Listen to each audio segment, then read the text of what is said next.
இந்த வருஷத்துல 7 மாதங்கள் ஆபகுக் தீர்க்க தரிசன புஸ்தகத்துல வாசிக்கிறோம். வருஷத்தின் நடுவிலே நன்மையை விளங்க பண்ணும்.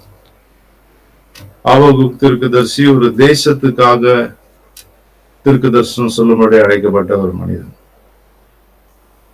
அவனுடைய வாழ்க்கையில அவன் தனி மனிதனுக்கு அல்ல, ஒரு தேசத்திற்கு, ஒரு முழு தேசத்திற்கே கர்த்தருடைய வார்த்தையை சுமந்து சென்ற ஒரு வல்லமையான தீர்க்கதரிசி. வருஷத்தின் நடுவிலே உடைய நன்மையை விளங்க பண்ணும். இந்த வருஷத்தினுடைய நடு மத்தியத்துல நம்ம வந்திருக்கிறோம்.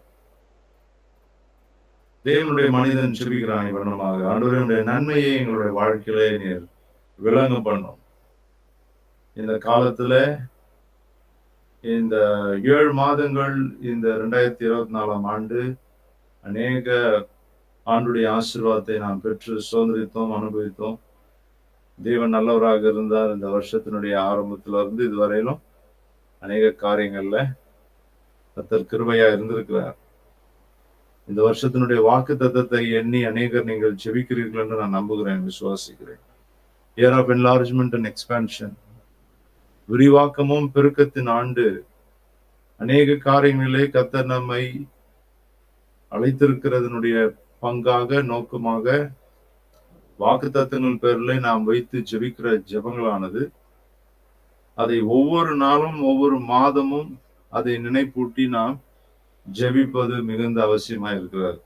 ஈசாக்கை குறித்து சொன்ன பொழுது அவன் வாக்கு தத்தத்தை பெற்றிருந்தான், ஆனாலும் அந்த வாக்கு தத்தத்தை கர்த்தர் கொடுத்து விட்டார் என்று அவன் அமைதியாக இல்லாமல் அதன் பேர்ல அவன் ஜெபிக்கிறனாக காணப்பட்டான்.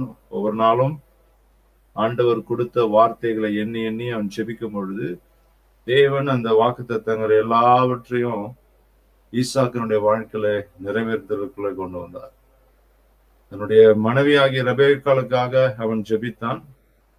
அவருடைய கர்ப்பத்தை ஆண்டவர் திறந்தார். 2 ஜாதி உன்னுடைய வயிற்றில இருக்குது என்று சொல்லி மறுத்து வச்சு, பிள்ளை பெறுதலுக்காக காத்திருந்த ரெபெக்காளை மறுத்து வச்சு பார்த்து சொன்ன, 2 ஜாதி, 2 தேசம் உன்னுடைய வயிற்றில இருக்கிறது. இளையவன் மூத்தவனை ஆண்டு கொள்வான், மூத்தவன் இளையவனை சேவிப்பான் என்று சொல்லி கர்த்தருடைய வாக்கு தத்துவம். பிள்ளைகள் இன்னும் பெறவாதிருக்கும் பொழுதே கர்த்தர் யாக்கோபை நேசித்து ஈசாவை வெறுத்தார் என்று மல்கியாவில் வாசிக்கிறோம். தெரிந்து கொள்ளுதல், காட்ஸ் பிளான். தேவன் முன்குறித்த காரியங்களை இந்த உலகத்துல யாராலையும் தடுக்க முடியாது. கர்த்தர் இந்த நாட்களிலே அவருடைய இருதயத்திலே நினைத்த அவருடைய யோசனைகள் எல்லாவற்றின்படியாகவும் இந்த உலகத்திலே காரியங்களை நிகழ்த்தி கொண்டே இருக்கிறார். ஒரு அல்லேலூயா சொல்லுவோமா? ஆண்டவருடைய விருப்பத்தின்படியாகவே, தேவனுடைய விருப்பத்தின்படியாகவே இந்த உலகத்துல எல்லா காரியங்களும் நடந்து கொண்டிருக்கிறது. என் டைம் ஈவென்ட்ஸ் நீங்க பாருங்க.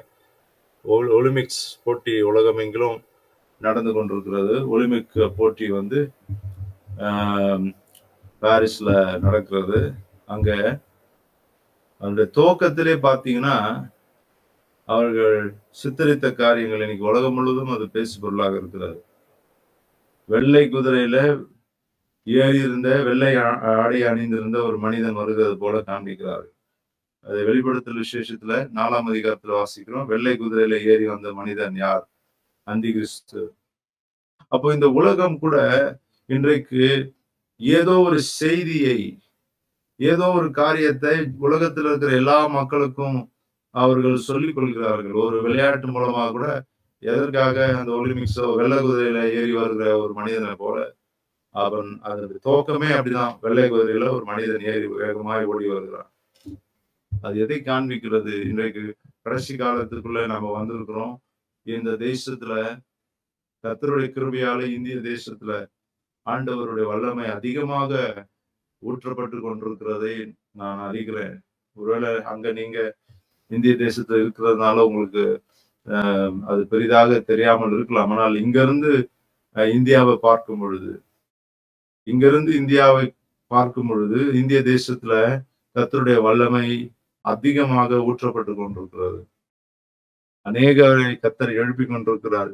பரிசுத்தாவினுடைய வல்லமை அதிகமாக இந்திய தேசத்துல இந்த காலத்துல பெருகி கொண்டிருக்கிறதை பார்க்கும் பொழுது அது ஒரு இருதயத்துக்கு பெரிய மகிழ்ச்சியையும் சந்தோஷத்தையும் கொடுக்கிறது. அதிகமான வல்லமை நம்முடைய தேசத்துல ஊற்றப்பட்டு கொண்டிருக்கு. அநேக இடங்களில ஒரு சாதாரணமான கூடுகையில கூட ஜனங்கள் பரிசுத்தாவின் அபிஷேகத்தை சுலபமாக பெற்றுக்கொள்ளுகிற அளவுக்கு இன்றைக்கு தேவன் கிரியைகளை நடத்தி கொண்டிருக்கிறார். சாதாரணமான ஒரு வாலிபர்கள் கூடி ஜெபிக்கிற கூட்டத்துல, சாதாரணமான ஒரு சகோதரிகள் கூட்டத்துல, இரவு நேரத்துல ஒரு 4-5 வாலிபர்களாக கூடி ஜெபிக்கிறாங்க. அங்க பரிசுத்தாவின் அபிஷேகத்தை பெற்றுக் கொள்கிறார்கள். அல்லேலூயா. எனக்கு நல்லா நினைவு இருக்கிறது, ஞாபகம் இருக்கிறது. அந்த சபையினுடைய ஆரம்ப நாட்கள்ல அங்க அமாவாசை இரவு கூட்டங்களை நம்ம நடத்துவோம். அப்பொழுது அநேகர் பரிசுத்தாவின் அபிஷேகத்தை அமாவாசை இரவுல நீங்கள் பெற்றிருக்கிறீர்கள். அதற்காக உபவாசம் இருந்து பிள்ளைகள் வருவார்கள். அந்த பரிசுத்தாவின் அபிஷேகத்தை பெற்றுக்கொள்ள வேண்டும் என்பதை குறித்து ஒவ்வொரு அமாவாசை இரவுகளிலும் அதை நான் சொல்லியிருப்பேன். இந்த வாரத்துல பரிசுத்தாவின் அபிஷேகத்துக்காக நம்ம ஜெபிக்க போறோம் என்று அதற்கு முன்பாகவே ஒரு வாரமாக அந்த செய்திகளை கொடுத்து பரிசுத்தாவின் அபிஷேகத்தை ஏன் பெற்றுக்கொள்ள வேண்டும் என்ற ஒரு தெளிவையும் விளக்கத்தையும் செய்தியின் வாயிலாக பேசிவிட்டு அதற்கான ஒரு கூட்டத்தை நாம் ஏற்படுத்தி அமாவாசை இரவு அன்றைக்கு நியூ மூன் என்று அழைக்கிறோம். ஒரு புதிய நிலா உருவாகிற நாள் தான் அமாவாசை. அது முழு இருட்டா இருந்தாலும் ஒரு நியூ மூன் டே, இங்கிலீஷ்ல அமாவாசைக்கு நியூ மூன் என்று அழைக்கிறோம். புதிய நிலவு உருவாகிற நாள். அது பிட்ச் டார்க்கா இருந்தாலும் அது ஒரு புதிய நிலவு உருவாகிறதுக்கான ஒரு நாள். வேதத்திலே ஒவ்வொரு அமாவாசையும் அது ஆராதனை நாளாக இருக்கிறதை நாம் நாளாகமத்திலே வாசிக்கிறோம். சாபத் ஓய்வு நாள் என்று அழைக்கிறோமே, ஓய்வு நாள் அமாவாசை, கொலோசியர்ல கூட அதை வாசிக்கிறோம். ஒவ்வொரு அமாவாசைகளும் வேதத்திலே அது ஜெப நாளாக அனுசரிக்கப்பட்டிருக்கிறது. யூதர்கள் அதை ஜெப நாளாக அனுசரித்திருக்கிறார்கள்.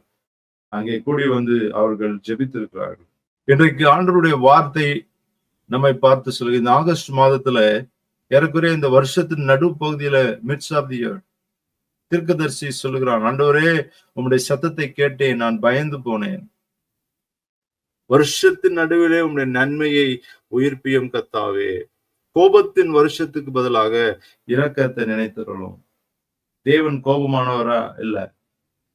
கோபத்தின் வருஷங்கள் எதை காண்பிக்கிறது? இஸ்ரவேல் ஜனங்கள் 40 வருஷம் வனாந்திரத்துல நியாயப்பிரமாணத்தின் கோபாக்னிக்குள்ள இருந்தார்கள். அங்கே சங்கீதத்துல நான் வாசிக்கிறோம், பலத்தின் மிகுதினாலே 80 வருஷம். அதை எழுதினது மோசே. அந்த சங்கீதத்தை பலத்தின் மிகுதினாலே 80 ஆண்டுகள் அப்படின்னா என்ன? வனாந்திரத்திலே நியாயப்பிரமாணத்தினால உண்டான நியாயப்பிரமாணம் விழுந்த பொழுது அங்கே கோபாக்கினி வந்தது. ஆனால் அந்த கோபாக்கினி நாட்கள்ல கூட 80 வருஷம் வாழ்ந்தார்கள். அப்படின்னா இன்னைக்கு கோபாக்கின நாள் 70 வருஷம், பலத்தின் மிகுதினால 70 வருஷம், கோபாக்கின நாட்களே 70 வருஷம் வாழ முடியும்.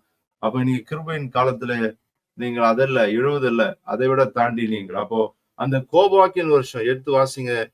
90வது சங்கீதம் 10வது வசனத்தை நீங்கள் வாசிக்கும்படி கேட்கிறேன். 90:10. ஆயுசு நாட்கள் 70 வருஷம், பலத்தின் மிகுதியால் 80 வருஷமாயிருந்தாலும் அதன் மேன்மையானது வருத்தமும் சஞ்சலமே. அது சீக்கிரமாய் கடந்து போகிறது, நாங்களும் மறந்து போகிறோம்.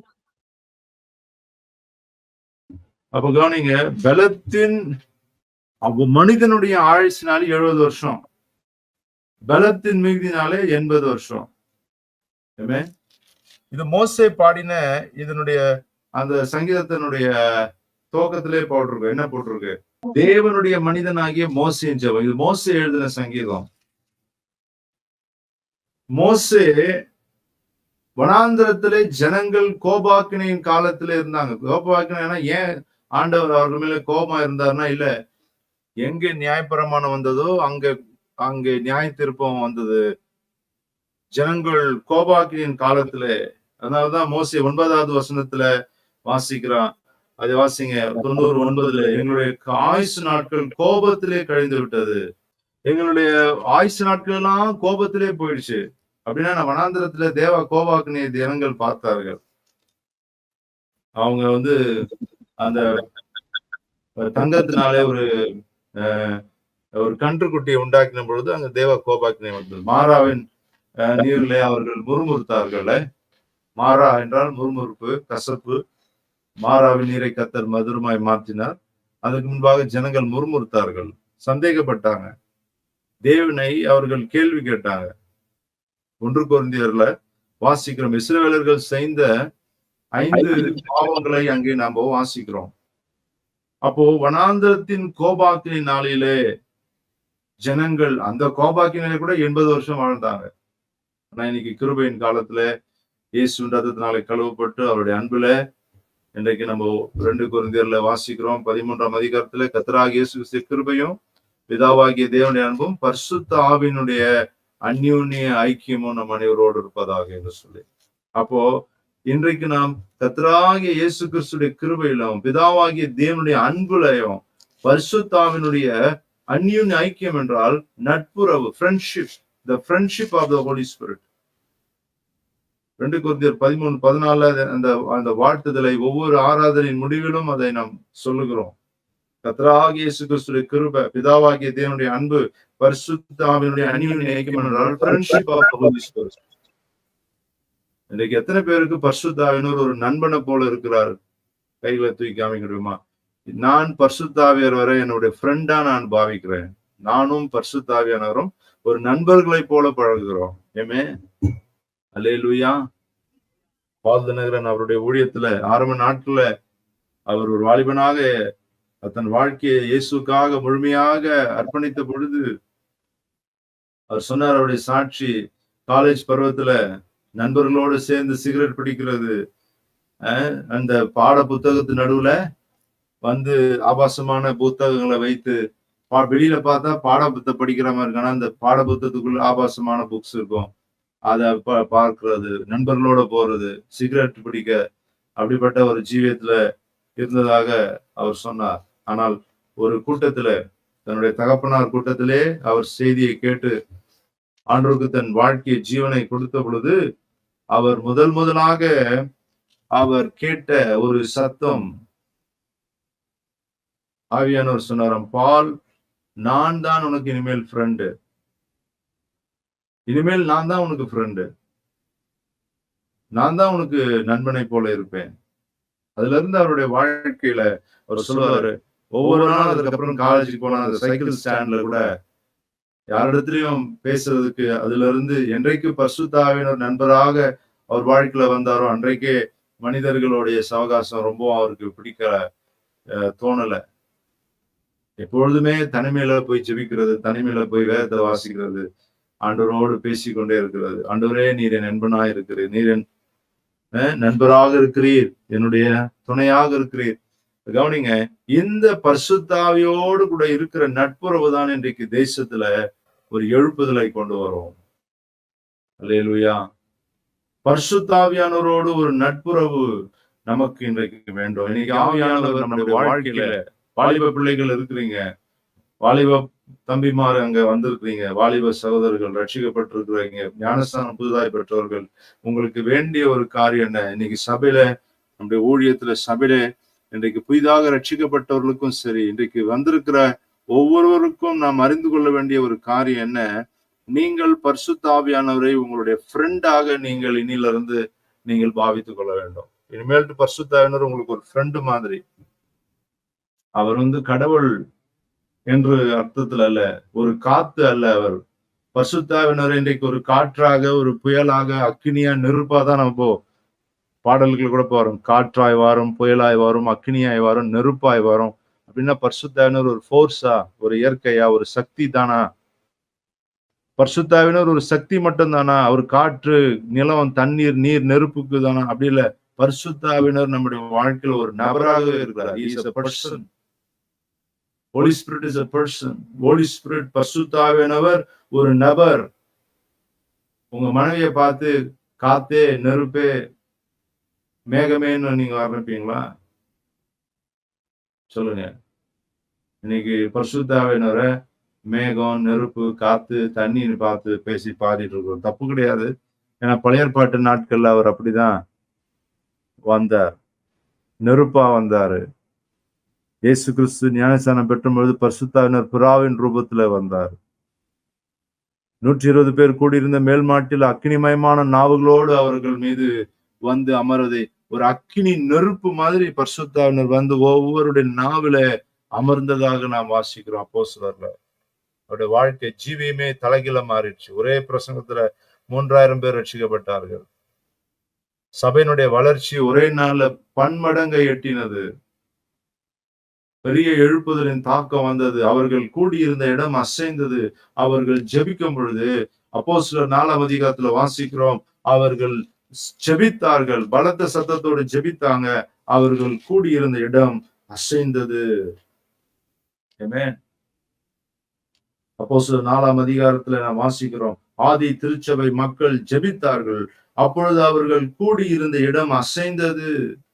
இன்றைக்கு அப்படிப்பட்ட அசைவு நம்முடைய வாழ்க்கையில, நம்முடைய சபையில வர வேண்டும். 4:31 நீங்க அதை பார்க்கலாம். அப்போஸ்தலர் 4:31 அவர்கள் கூடி ஜெபித்தார்களாம். அவர்கள் கூடியிருந்த இடம் அசைந்தது.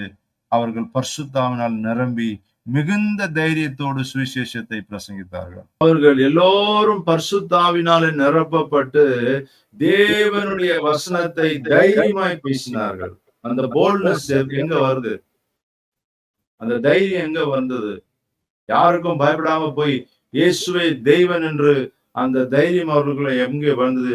அவர்கள் ஜெபித்த பொழுது அந்த இடம் அசைது. வயநாடு நிலநடுக்கத்தை பார்த்தீங்க.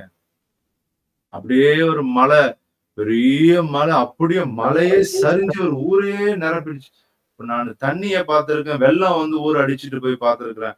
மண்ணு ஊர் அடிச்சுட்டு போகுது. வெறும் மணல், தண்ணியோட கலந்த மணல் அப்படியே ஊரே அடிச்சுட்டு போகுது. ஒரு பெரிய மாடு அப்படியே அடிச்சுட்டு போய் பெரிய அகால பள்ளத்துல போய் விழுது. ஜனங்கள் ஓடுறதும், வீடுகள் அப்படியே கண்ணு முன்னாடி இடிஞ்சு விழுவதும், மண்ணுக்குள்ள 2 நாள் அப்படியே ஒருத்தர் முழுசா பாய்ஞ்சு கிடக்குறாரு. அவரை தோண்டி உயிரோட கொண்டு வராங்க. ஆச்சரியமா இருந்தது பார்க்கிறது. ஒரு மலையே அப்படியே சரிஞ்சு வருது. இங்க பார்க்கிறோம், அவங்க ஜெபிக்கும் பொழுது அசைவு, அப்படியே அந்த பூமி அசையுது. அது எப்படி நடக்கும் பாசிபிலிட்டி? நீங்க ஜெபிக்கும் பொழுது நீங்க உட்கார்ந்துட்டு இருக்கிற இடம் ஆட ஆரம்பிக்குமா? அந்த அளவுக்கு ஒரு பவரா, அந்த அளவுக்கு ஒரு வல்லமையா? அவர்கள் ஜெபித்தார்கள். அந்த அளவுக்கு ஜெபிச்சிருக்கிறாங்க. தமிழ் மேகசின் எழுத சொல்லியிருந்தால, ரேகாவுடைய ஒரு மேகசின்ல எழுத சொல்லியிருந்தா, அதுல படிச்சு பார்த்தேன். வில்லியம் சீமோரை குறிச்சு போட்டிருந்தது. அவர் ஜெபிக்கும் பொழுது மேகம் அப்படியே கீழே இறங்கி வரும். பிள்ளைங்க, குழந்தைங்களாம் அந்த மேகத்தை அப்படியே கையில பிடிச்சு சாப்பிடுவாங்கன்னு போட்டிருந்தது. ஆச்சரியமா இருந்தது. வில்லியம் சீமோர் 1903ஆம் ஆண்டு அமெரிக்காவில் எழுப்புதலை கொண்டு, இன்னைக்கு பெந்தகோஸ்து சபை, ஏஜி சபை எல்லாம் இருக்குன்னா, அந்த ஏஜி சபை, சர்ச் ஆஃப் காட் சபைகள்லாம் இன்னைக்கு உலகத்துல இருக்குன்னா, அந்த சபைகள் உருவாகிறதற்கு ஒரு எழுப்புதல் ஆரம்பித்தது. அந்த எழுப்புதல் அசுசா ஸ்ட்ரீட், அந்த தெரு பேரு அசுசா ஸ்ட்ரீட். அங்க ஒரு பாண்ட் இருக்கும். பாண்ட்னா வந்து இந்த தானியங்கள் எல்லாம் சேர்த்து ஸ்டோர் பண்ற இந்த களஞ்சியம், குடோன் மாதிரி வச்சுப்போம் நம்ம ஊர்ல. அந்த குடோன்ல கூடி ஜெபிப்பாங்க எல்லாரும். அப்போஸ்தலர் நடபடிகளில் எழுதப்பட்டிருக்கிற வசனத்தை படித்துவிட்டு, ஆதி திருச்சபையில இப்படிப்பட்ட ஒரு அனுபவம் இருந்ததுன்னா நமக்கும் ஏன் அந்த அனுபவம் வரக்கூடாது என்று 15 நாட்கள் ஜனங்கள் எங்கேயுமே போகாம 15 நாட்கள் ஜனங்கள் ஒரே இடத்துல கூடி இடைவிடாமல் ஆராதனை, துதி, பிரைஸ் அண்ட் வர்ஷிப், துதியின் பீடத்தை நம்ம கட்டி எழுப்பும் பொழுது அங்கே ஒரு அசைவு, ஒரு பிசாசுன்ற ராஜ்யம் அங்கே தகர்க்கப்படுகிறது. அவனுக்கு ஒரு பயம் உண்டாகிறது. ஜனங்களுடைய வாழ்க்கையில சோர்ந்து போயிருக்கிறவர்கள் தட்டி எழும்பி ஓடுறதுக்கு ஒரு முடவன் சொல்லுவாங்க, முடவன் கொம்பு தேனுக்கு ஆசைப்படலாமான்ற ஒரு பழமொழி கேட்டிருப்பீங்க. அப்படிப்பட்ட முடவர்களும் எழுந்து ஓடுவதற்கு துதி நமக்கு போதுமானதா இருக்கு. துதியின் பலன் நமக்குள்ள வரும் பொழுது ஒரு முடவனை கூட தட்டி எழுப்பி ஓட வச்சிரும். ஊழியத்துல சோர்ந்து இருக்கிறவங்க, ஜெப வாழ்க்கையில சோர்ந்து இருக்கிறவங்க, வேத அறிவுல ஊழியத்துல சோர்ந்து இருக்கிறவங்க, பைனான்ஸ் பிரச்சனைனால, குடும்பத்துல போராட்டத்தினால, ஐயோ சோர்ந்து போயிருக்கிறேன், என்னால ஜெபிக்க முடியல, என்னால தேவனுடைய சந்தோஷத்தை அனுபவிக்க முடியாத ஒரு நிலையில இருக்கிறேன், நான் மிகுந்த பலவீனப்பட்டு இருக்கிறேன் என்று சொல்றவங்க யாராயிருப்பினோ நீங்கள் ஜெபிக்கிற அந்த துதியின் சத்தம், அந்த ஆல்டர் ஆஃப் பிரைஸ், அந்த துதியின் பலிபீடத்தை கட்டி எழுப்பும் பொழுது, எப்படி எலியா தீர்க்கதரிசி தகர்க்கப்பட்ட பலிபீடத்தை செப்பனிட்டு அவன் இஸ்ரவேலுடைய 12 கோத்திரங்களுக்கு ஏற்றவாறு அவன் காளைகளை 12 துண்டாக வெட்டி அவன் அந்த தண்ணீரை வாய்க்கால ஊற்ற விட்டு, ஆண்டவரே நீ சொன்னபடியெல்லாம் நான் செய்து முடித்தேன் என்று சொன்ன நேரத்துல அக்கினினாலே வானத்திலிருந்து உத்தரவுகளை கர்த்தர் அனுப்பினார். அந்த அக்கினியை என்றைக்கு பலியை பட்சித்து போட்டதோ அப்பவே ஜனங்கள் மனம் திரும்பி கர்த்தரே தேவன், கர்த்தரே தேவன் என்று முழங்கினார்கள். அதுல என்ன காரியம்? எலியா தீர்க்கதரிசி சொல்றான், ஆண்டவரே நீர் சொன்னபடியெல்லாம் நான் செய்தேன். இன்னைக்கு கர்த்தர் சபையில பெருவாழ்வையாக பார்க்க விரும்புறது என்ன தெரியுமா? துதியின் பலி, துதி, நல்ல ஆராதனை. எந்த சபையில ஆராதனை எழும்பி இருக்கிறதோ அங்கெல்லாம் கர்த்தர் வல்லமையா கிரியை செய்றார். எல்லாம் கரங்களை உயர்த்தி அல்லேலூயா சொல்லுங்க சத்தமா. அல்லேலூயா. ஆமென். வில்லியம் சீமோர் அவருடைய வாழ்க்கையில ஜனங்கள் 15 நாட்களுக்கும் தொடர்ச்சியாக அவர்கள் ஜெபித்துக் கொண்டே இருந்தார்கள். எதை படிச்சுட்டு? அப்போஸ்தலர் நடபடிய 4ஆம் அதிகாரத்தை படிச்சுட்டு 31வது வசனத்துல படிச்சோம்ல, அவர்கள் எல்லாம் கூடி ஜெபித்தார்கள், அந்த இடம் அசைந்து. இந்த வசனத்தை படிச்சுட்டு அவங்க பார்த்தாங்க, ஆதி திருச்சபையில நடந்ததுன்னா ஏன் நம்முடைய ஊழியத்துல நம்ம நாட்டுல நடக்கக்கூடாது? ஜனங்க முடிவு பண்ணாங்க, நம்ம 15 நாள் நம்ம தொடர்ந்து என்ன பண்ண போறோம்? ஆராதனை. எல்லாம் 6 மணி ஆயிடுச்சுன்னா எல்லாம் வேலைக்கு விட்டு வந்தவங்க எல்லாரும் வந்துருவாங்க அந்த பானுக்கு, அந்த குடோனுக்கு. 6 மணில இருந்து பிள்ளைங்க ஒரு பக்கம் விளையாடிட்டு இருந்தாங்கன்னா இவங்க எல்லாம் பாட்டு பாடி துதிச்சு ஆண்டவரை புகழ்ந்து ஆராய்த்து கொண்டே இருந்தார்கள். அது மாதிரி 15 நாள் வரையும் அப்படி போகுது. 15 நாட்களுக்கு தாண்டி போன பிறகு அங்க பரிசுத்த ஆவியானவர் எல்லார் மேலேயும் ஊற்றப்பட்டார். அவர்கள் அந்நிய பாஷையோடு கூட அனுபவத்தை பெற்றுக்கொண்டார்கள். இன்னைக்கு ஜனங்கள் அந்த மாதிரி காத்திருந்து வர்றது கிடையாது. ஒரு 15 நாள் தொடர்ந்து நம்ம கூட்டம் வைக்க போறோம்னா 15 நாளா அப்படின்னு கேட்பாங்க. 3 நாளுக்கே பலூன் வச்சிருது. இந்த பர்த்டேக்கு பலூன் கட்டினீங்கன்னா அது ஒரு 8 மணி நேரத்துக்கு மேல இருக்காது. அப்படியே புஷ்பான மாதிரி என்ன ஆயிடும்? அது காலைல பலூன் கட்டி வைப்பீங்க, நைட் அப்படியே இதுவாயிடும். இதெல்லாம் பிள்ளைங்க ஒரு ஊசி எடுத்து உடச்சிருவாங்க. அந்த மாதிரி 3 நாளா, ஐயோ 3 நாளா பலூன் கேஸ் இறங்கிடுது. ஆனா கவனிங்க, எழுப்புதல் வரணும்னா சும்மா 1 நாள் 2 நாள் மீட்டிங்ல எல்லாம் எழுப்புதல் வராது. சபையில ஒரு 30 நாள் தொடர்ந்து கூட்டம் டெய்லியும் நடக்கணும். 6 மணில இருந்து 12 மணி வரையும் ஆராதனை, நல்ல வர்ஷிப்பே ஒரு 3 மணி நேரம் போகணும். அந்த நேரத்தை விளக்கறையும் கொடுக்கணும். ஆவியானுடைய சமூகத்துல பிரசனத்துல அந்த மாதிரி செஞ்சு பார்த்தோன்னா அந்த கொக்லமேடே 15 நாள ரட்சிக்கப்பட்டோம். எப்படிப்பட்டதான ஒரு வல்லமையை நாம் அனுபவிக்க வேண்டும்? அந்த ஒரு பேர்டன் இருக்க வேண்டும். இளம் ஊழியர்களுக்குள்ள, ஊழியம் செய்கிறவர்களுக்குள்ள அப்படிப்பட்ட ஒரு வாஞ்சி வர வேண்டும். ஒவ்வொரு அமாவாசை கூட்டங்களும் பரிசுத்தாவின் அபிஷேகத்தை பெற்றுக் கொள்கிற கூட்டங்களாக இருக்கணும். ஒவ்வொரு வாலிபர்கள் கூடுகையும், ஒவ்வொரு சகோதரர்கள் கூடுகையும், சகோதரர்கள் இரவுல கூட்டி ஜெபிக்கிற கூடுகையில ஒவ்வொரு வாரமும் மினிமம் யாராயிலும் ஒருவர் பரிசுத்தாவின் அபிஷேகத்தை பெறணும். அது எப்படி நடக்கும்? பரிசுத்தாவின் அபிஷேகத்தை பெற்றவங்க பெறாதவர்களை கொண்டு அவங்கள முழங்கால் படைய வச்சு, தலையில கைகளை வச்சு, நல்ல அந்நிய பாஷைகளை கொஞ்ச நேரம் பேசி அவர்களை அதை பெற்றுக்கொள்வதற்கு அவர்களை நீங்க ஆயத்தப்படுத்தும் பொழுது, அவர்களும் அதை ஆண்டவரிடத்துல தாகமாய் கேட்கும் பொழுது ஆண்டவர் அவர் மீது ஆவியை ஊற்றுவார். அபிஷேகத்தினுடைய வல்லமை என்றைக்கு வருகிறதோ அப்பொழுது என்ன நடக்கும்? அங்க உங்களுடைய வாழ்க்கையில ஒரு பெரிய மாறுதலை நீங்கள் காண்பீர்கள். பெரிய மாறுதல் அங்க வந்துடும். நீங்க அந்நிய பாஷைகளை பேசி ஜெபிக்கும் பொழுது அங்கே பெரிய பெரிய வல்லமையான காரியங்களை நீங்கள் பார்க்க ஆரம்பிப்பீர்கள். உங்களுடைய தனிப்பட்ட ஜீவியத்துல ஒரு மாற்றம் இருக்கும். ஆவியானவர் உங்களுக்கு ஒரு நண்பனை போல மாறிவிடுகிறார். ஒரு ஃப்ரெண்டை போல உங்களுக்கு அவர் வருகிறதுனாலே, அதற்கப்புறம் நீங்க ஒரு சின்ன காரியத்துக்காக நீங்க சொன்னாலும் சரி, நீங்க ஆசைப்படுறத கூட அருமையா உங்களுக்கு ஆவியானவர் நிறைவேற்றி கொடுப்பார். அல்லேலூயா, அல்லேலூயா. இன்னைக்கு உங்களுக்குள்ள இருக்கிற பரிசுத்த ஆவியானவர் மிகுந்த சந்தோஷத்தோடு, எனக்குள்ள இருக்கிற ஆவியானவர் மிகுந்த சந்தோஷத்தோடு இருக்கிறாரா என்கிறத நீங்கள் ஒவ்வொரு நாளும் செக் பண்ணணும், அறிந்துக்கணும். ஆவியானவரே, உமக்கு பிரியமில்லாத காரியத்தை நான் செய்வதற்கு எனக்கும் விருப்பம் இல்லை. உமக்கு எது பிடிக்கலையோ அது எனக்கும் பிடிக்காது. அதுதான் கிருபையின் உபதேசம். கிருபையினுடைய உபதேசம் என்பது என்ன என்று சொன்னால், கிருபையினாலே ரட்சிக்கப்பட்டிருக்கிற நாம் பரிசுத்தாவினுடைய வல்லமையினாலே ஆவியானவர் மிகவும் சபைக்கு கொடுக்கப்பட்ட ஒரு பரிசு, இயேசு கிறிஸ்து உலகத்திற்கு கொடுக்கப்பட்ட ஒரு வெகுமதி என்றால், ஆவியானவர் சபைக்கு கொடுக்கப்பட்ட வெகுமதி. ஆவியானவர் உலகத்துக்கு வெகுமதியா அல்ல, சபைக்கு கிஃப்டாக கொடுக்கப்பட்டவர். ஆவியானவரை நம்முடைய வாழ்க்கையிலே உடையவர்களாக இருக்கிறோம் என்று சொன்னால், ஆவியானவர் எந்த ரூபத்திலும் எந்த சூழலிலும் அவருக்கு பிடிக்காததை நாம் செய்வதற்கூடாது. அப்படின்னா என்ன?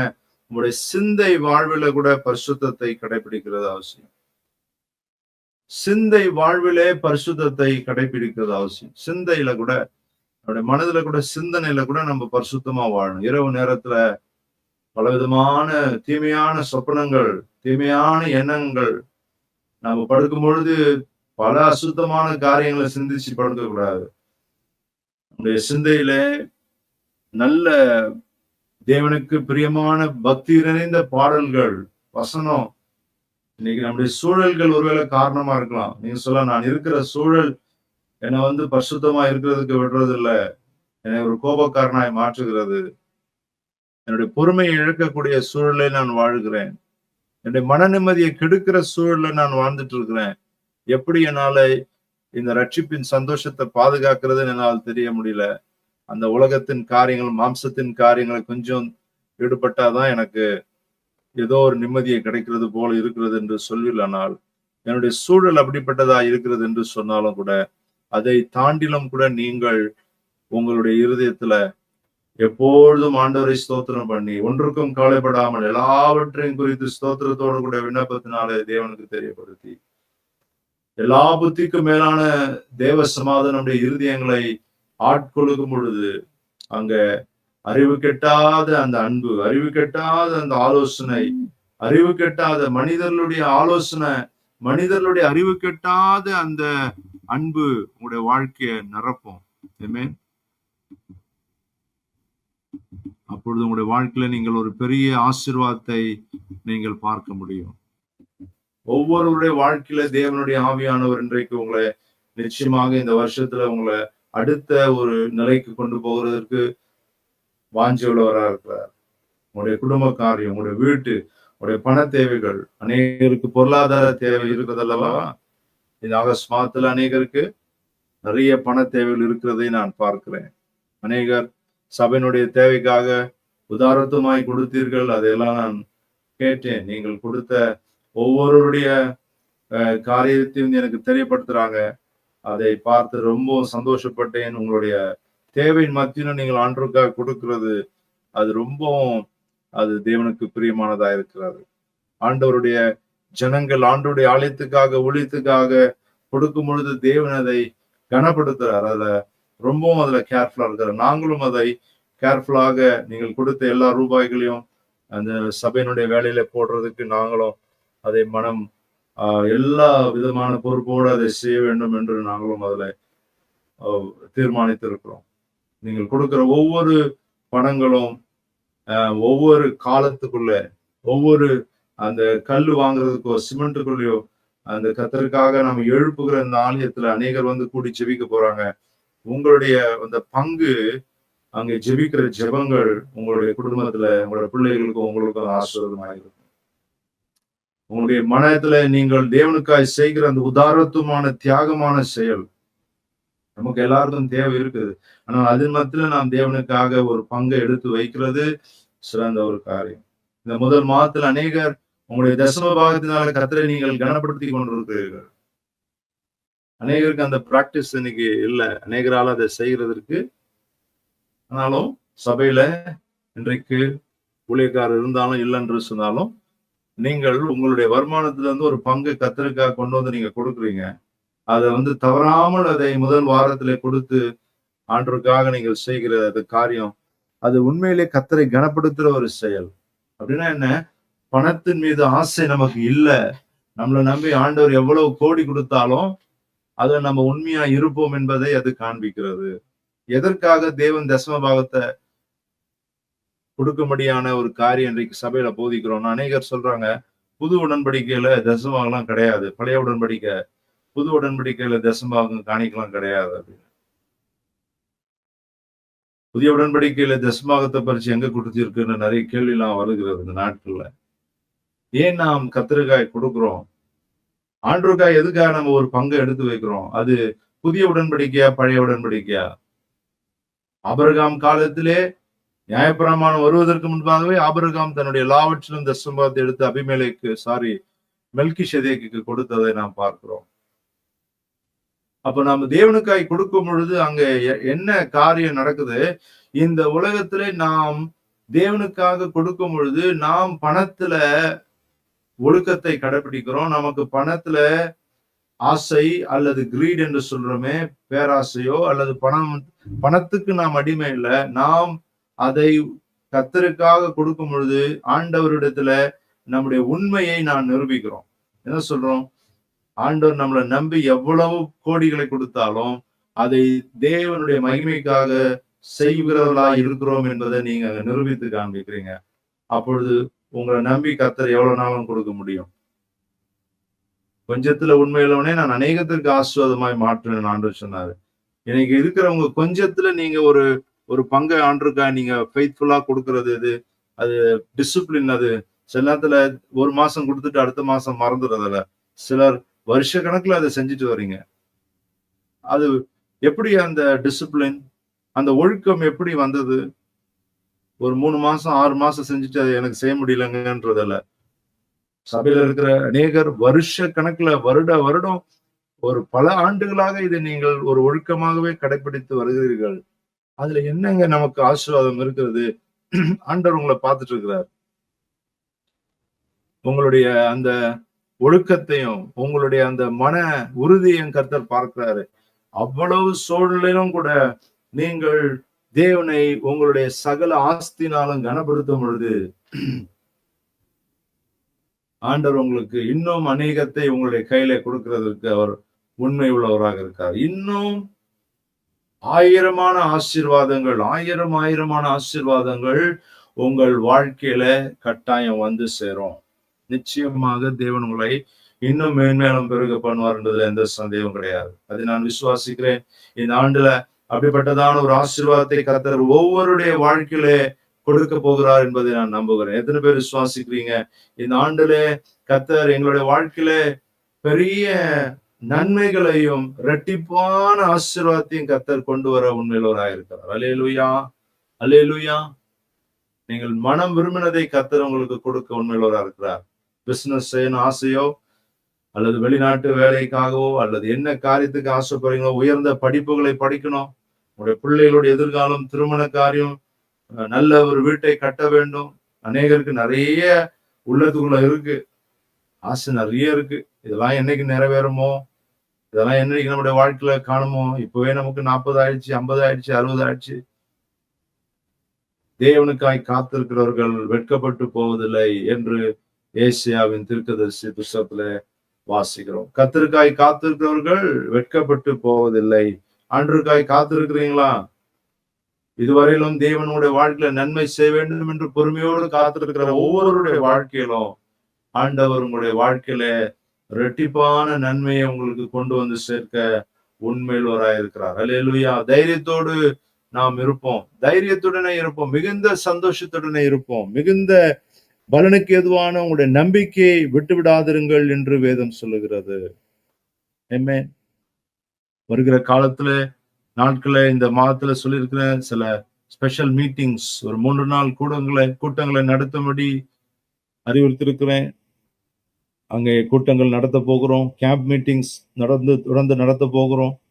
இன்னும் நிறைய உபவாச நாட்களை மீண்டும் அறிவித்து அமாவாசை முழு இரவு கூட்டங்களை மீண்டும் செய்ய போகிறோம். அதிகமாக பெண்கள் ஐக்கியத்தை நாம் தொடர்ந்து செய்ய வேண்டும். வாலிபர்கள் கூடி ஜெபிக்கிறதுல ஒரு அசைவு, ஒரு எழுப்புதல். நிறைய வாலிபர்களை கூட்டி வைத்து நாம் ஜெபிக்க வேண்டியது அவசியம். நிறைய வாலிபர்களை நீங்கள் கூட்டி வைத்து ஜெபிக்க வேண்டும்.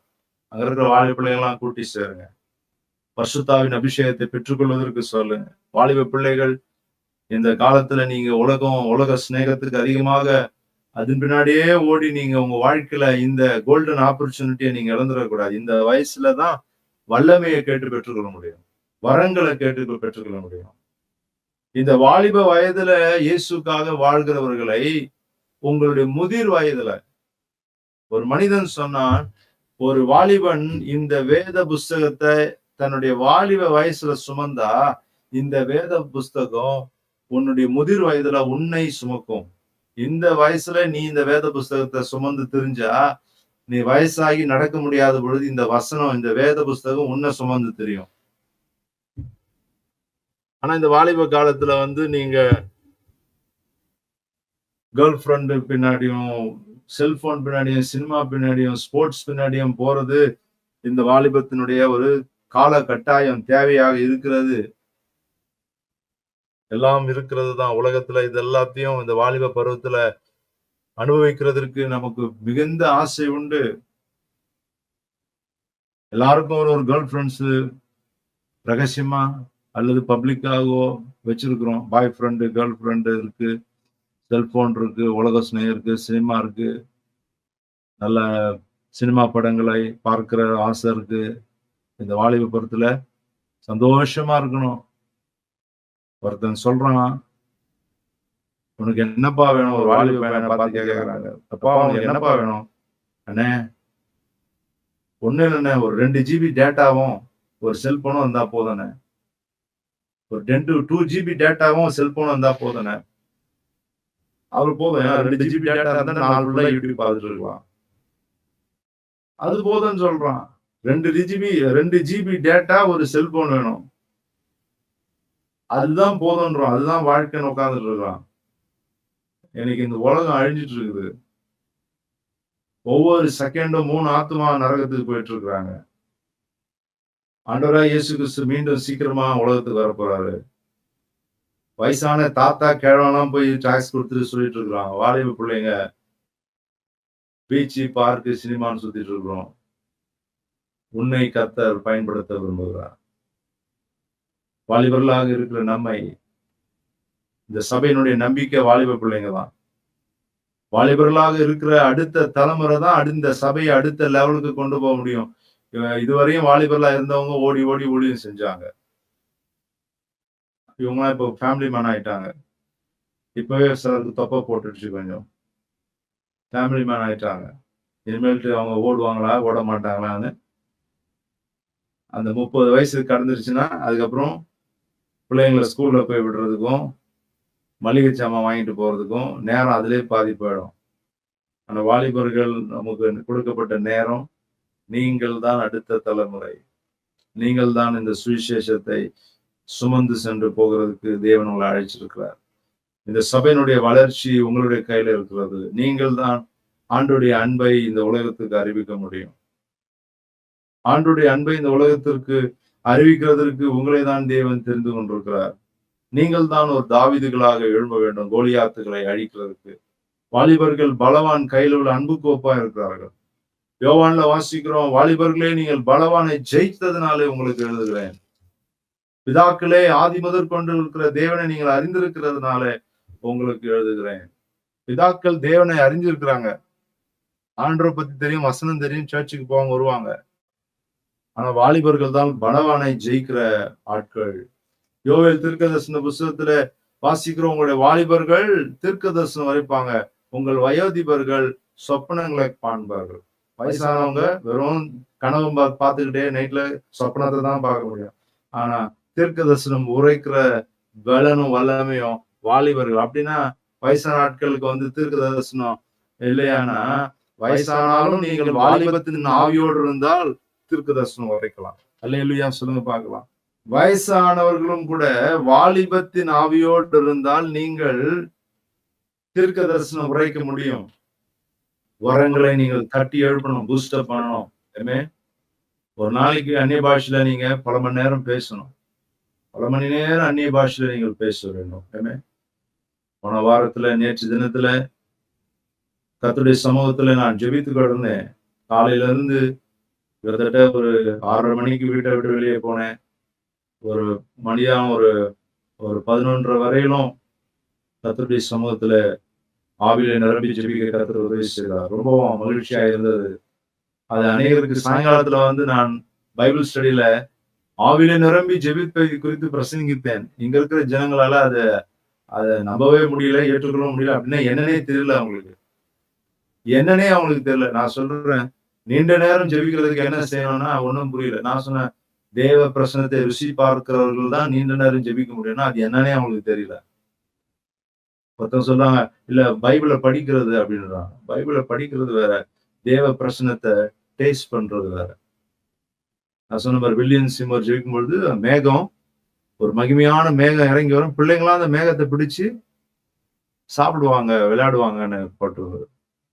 அப்போ அந்த அளவுக்கு ஜெபிக்கிற பொழுது ஒரு மேகம் இறங்கி வரணும், ஒரு மகிமையின் மேகம் இறங்கி வரணும். மேகம் சாதாரண கிடையாது. மேகம் வந்து கத்தியை விட ஷார்ப்பு. நியூஸ்ல போன வாரம் படிச்சு பார்த்தேன். இமயமலையில 13 பேர் கொல்லப்பட்டார்கள் மேகத்தினால. மேகம் அவங்கள மோதி 13 பேர் செத்து போனாங்க இமயமலையில. மேகத்தினால மோத தாக்கப்பட்டு. அப்படின்னா மேகம் ரொம்ப பவர்ஃபுல்.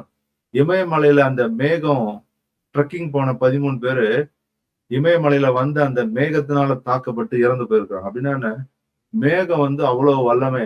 அப்ப மகிமையின் மேகம். மோசே சீனாய் மலையில இருந்த பொழுது 40 நாள் அங்க இருந்தார். ஒரு மகிமையின் மேகம் மூடினது. இஸ்ரவேல் வனாந்தரத்துல முழுவதும் அந்த மேகம் அவங்களோட போச்சு. அக்னி ஸ்தம்பமான மேகம். அக்னிமயமான இரவுல அக்னி ஸ்தம்பம், பகல்ல மேகம் அவளை சூழ்ந்து கொண்டது. அந்த கிளவுட் ஆஃப் க்ளோரி, மகிமையின் மேகம், வெண்மேகம் என்று வாசிக்கிறோம். வெளிப்படுத்தல் 14ஆம் அதிகாரத்துல இயேசு கிறிஸ்துவனுடைய வருகையில வெண்மேகத்தை உடையவரும் தங்க சிரசை உடையவரும் வெண்மேகத்தை உடையவராக இருக்கிறார் என்று வாசிக்கிறோம். வெளிப்படுத்தல் 14ஆம் அதிகாரத்துல ஆண்டவராகிய இயேசு கிறிஸ்துவை குறித்து அங்கே நம்ம பார்க்கிறோம். எடுத்து வாசிங்க பார்க்கலாம்.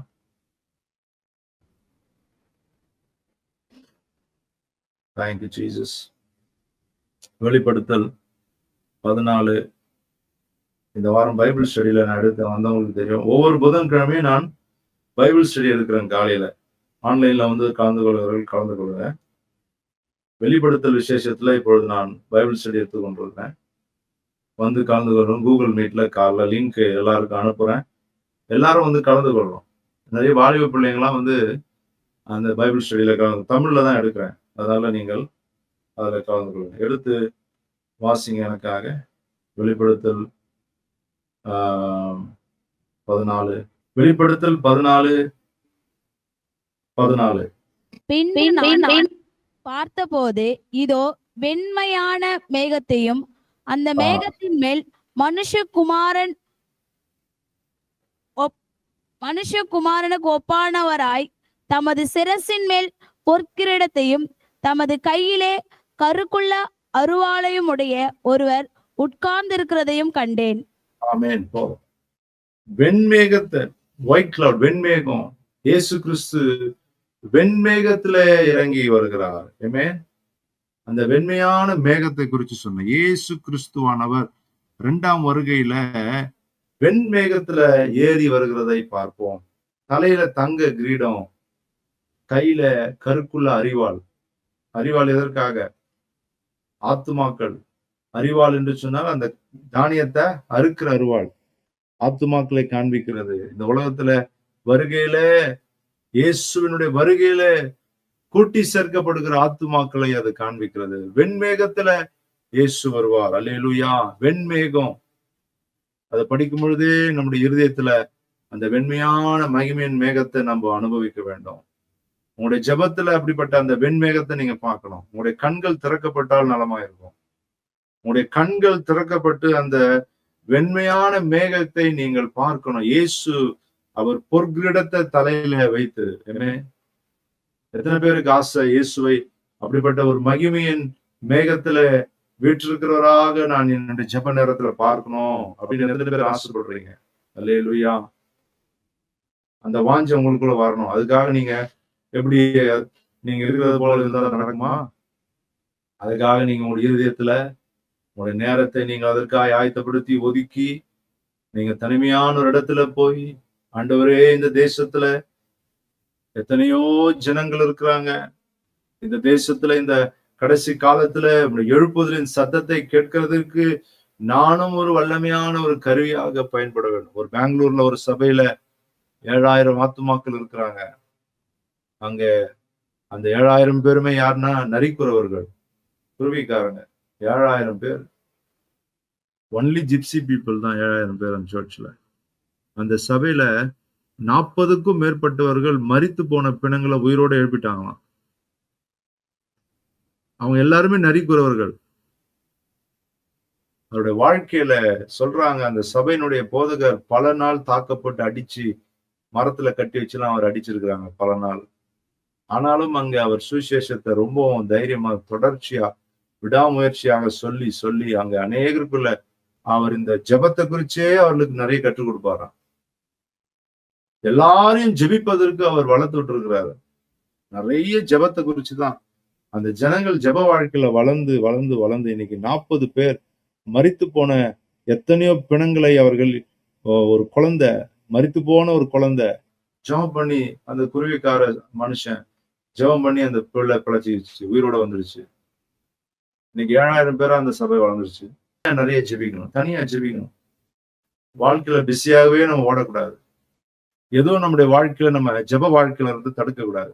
தனிமையில போய் நிறைய நேரம் ஜெபிக்கணும். அந்த அனுபவம் ஒவ்வொருத்தருக்கும் தேவை. தனிமையா எங்கன்னா போய் ஜெபிக்கணும். குழுவா எப்படி ஜெபிக்கிறீங்களோ தனிமையா ஜெபிக்கணும், நிறைய நேரம் ஜெபிக்கணும். அப்படி நீங்க ஜெபிக்கும் பொழுது உங்களுக்குள்ள நீங்க நிறைய பேர் வந்து சொல்லணும். சாட்சி நேரம் கொடுத்தா, போன வாரம் மிளகாத்தூள் டப்பா காணாம போச்சு, ஜெபம் பண்ண கட்சிச்சுன்னு சாட்சி சொல்லக்கூடாது.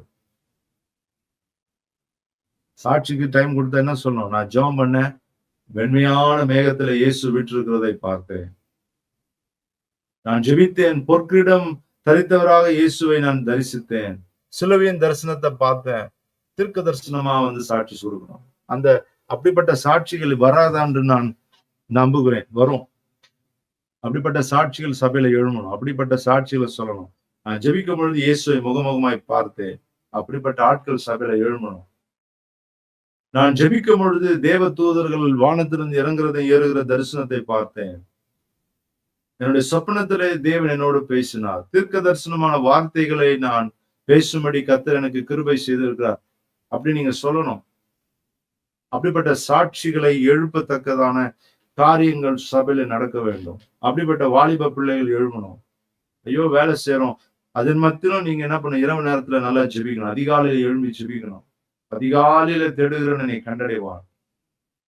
ஊழியம் செய்கிறவர்கள் வாலிப பிள்ளைகள் எல்லாரும் அதிகாலையில எழுந்து நல்ல அந்நிய பாஷையில சாது சுந்தர் சிங்குடைய வாழ்க்கையில பார்க்கிறோம். அவர் பல மணி நேரம் காடுகளுக்குள்ள தனிமையாக அல்லது அதிகாலை எழும்பி ஜெபிக்கும் பொழுது அநேக நேரத்துல தேவ தூதர்கள் வருகிறதையும், ஆண்டவராக இயேசு கிறிஸ்துவே ஒரு முறை அவர் ஜெபித்து கொண்டிருந்த அந்த பாறாங்கல்ல வந்து உட்கார்ந்ததை சொல்றாரு. கண்ணை திறந்து பார்த்தா இயேசு கிறிஸ்து அங்க உட்கார்ந்துட்டு இருக்காரு காட்டுக்குள்ள. அவர் உட்கார்ந்துட்டு இருக்கிற பாறையில எழும்பி நின்று, ஆண்டவரே நீங்க இந்த இடத்துல உட்காருங்க, நான் உங்களுடைய பாதபடியில உட்காருறேன்னு சொல்லி அவர் உட்கார்ந்துட்டு இருந்த அந்த பாறையில ஆண்டவராக இயேசு கிறிஸ்துவை அமர வைத்து அவருடைய பாதத்துக்கிட்ட இவர் போய் உட்கார்ந்து அநேக கேள்விகளை கேட்கும் பொழுது கிட்டத்தட்ட பல மணி நேரம் அவர் இயேசுவோடு ஆண்டவரோடு சம்பாஷணை செய்ததாக அவர் சொன்னார். எத்தனை பெரிய ஒரு ஆசீர்வாதம்! அப்படிப்பட்ட மனிதர்கள் தான் இந்த தேசத்துக்கு தேவை. அப்படிப்பட்ட தீர்க்கதரிசிகள் தான் நம்முடைய சபைக்கு தேவை. அப்படிப்பட்டவர்கள் தான் அப்போஸ்தல ஊழியத்தை சுமந்து செல்கிற பாத்திரங்கள். அப்போஸ்தலர்கள் என்று சொன்னவர்கள் இயேசுவை முகமுகமாய் பார்க்கிற அனுபவம் பெற்றவர்களாக இருக்கிறார். ஒரு அப்போஸ்தலன் என்று சொன்னால் யார்? அவன் இயேசுவை முகமுகமாய் பார்க்கிறவன். அந்த அனுபவம் இன்னைக்கு நமக்குள்ள வேணும். ஒரு தீர்க்கதரிசி தேவனுடைய சத்தத்தை கேட்கிறவனா இருந்தால், ஒரு அப்போஸ்தலன் தேவனுடைய முகத்தை முகமுகமாய் பார்க்கிறவனாய் இருக்கிற மனிதன். கர்த்தர் அப்படிப்பட்ட ஒரு அபிஷேகத்தையும் அப்படிப்பட்டதான ஒரு அழைப்பையும் நம்முடைய சபையில எழுப்ப வேண்டும் என்று நான் அதிகமாக ஆசைப்படுகிறேன். ஊழியக்காரர்கள் அதுக்கு மாதிரியா நடக்கணும்.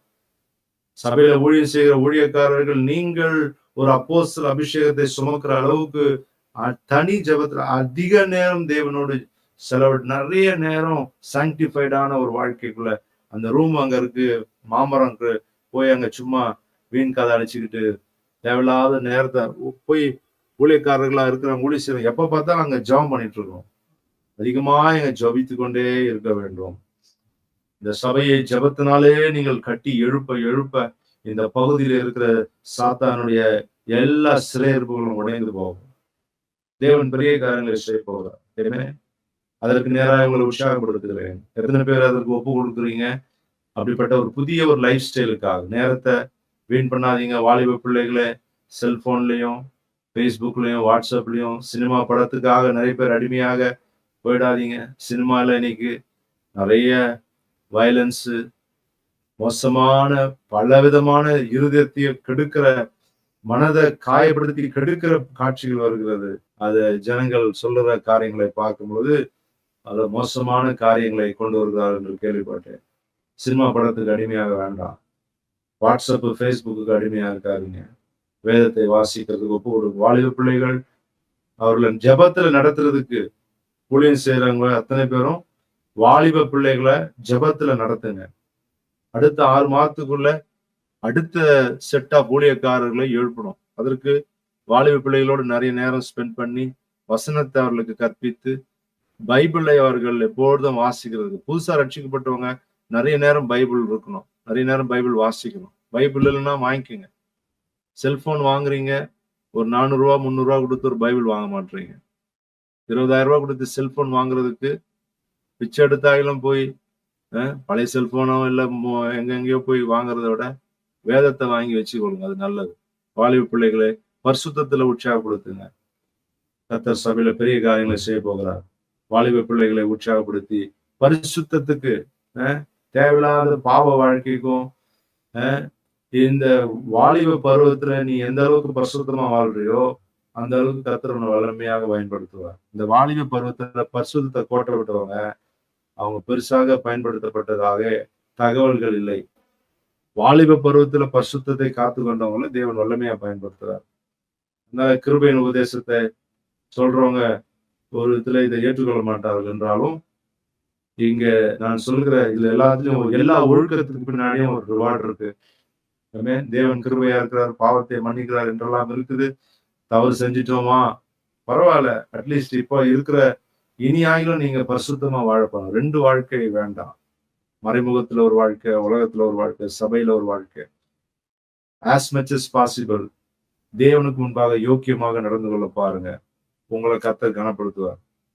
அந்தரங்க வாழ்க்கையில நீங்க தேவனை கனப்படுத்துனீங்கன்னா வெளியரங்கமா ஆண்டவர் உங்களை கனப்படுத்துறதுக்கு அது உதவியா இருக்கும். 2 வாழ்க்கை வேண்டாம். ஒப்பு கொடுங்க பார்க்கலாம். ஜெபிப்போம். கண்களை மூடி நாம் ஜெபிக்க போகிறோம்.